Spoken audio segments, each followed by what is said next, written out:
রোববার ঠিক দুপুর 12টা বেজে 1 মিনিটে ম্যানহাটনের ইস্ট 23 নম্বর স্ট্রিট এবং এফডিএ ড্রাইভের মেরিনা সংলগ্ন ইস্ট রিভারে বিমানটি আছড়ে পড়ার খবর পায় ফায়ার সার্ভিস বা এফডিএনওয়াই। বিমানটির ভেতর থেকে ধারণ করা ভিডিওতে দেখা যায় আকাশ থেকে ঐতিহ্যবাহী এম্পায়ার স্টেট বিল্ডিং দেখা যাচ্ছিল, কিন্তু পানির ছোঁয়া পাওয়ার পরপরই একাধিক তীব্র ঝাঁকুনি শুরু হয় এবং এক পর্যায়ে বিমানটির পাইলট জরুরি সহায়তার জন্য মেডে কল বা বিপদের সংকেত পাঠান। জোরালো আঘাতের কারণে বিমানটির বডির সাথে ডানার সংযোগ রক্ষাকারী একটি গুরুত্বপূর্ণ খুঁটি বা উইং স্ট্রাট ভেঙে যায়।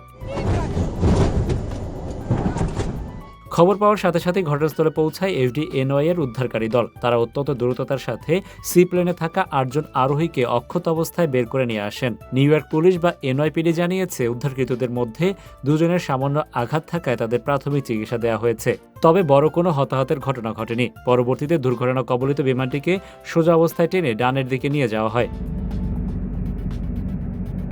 ফেডারেল এভিয়েশন অ্যাডমিনিস্ট্রেশন এই ঘটনাটিকে বেশ গুরুত্বের সাথে দেখছে। ব্রুকলিনের কাছাকাছি ইস্ট রিভারে এই ঝুঁকিপূর্ণ অবতরণের মূল কারণ কী ছিল এবং কেন বিমানটির কাঠামো ক্ষতিগ্রস্ত হলো তা খতিয়ে দেখতে ইতিমধ্যে একটি তদন্ত কমিটি গঠন করেছে সংস্থাটি।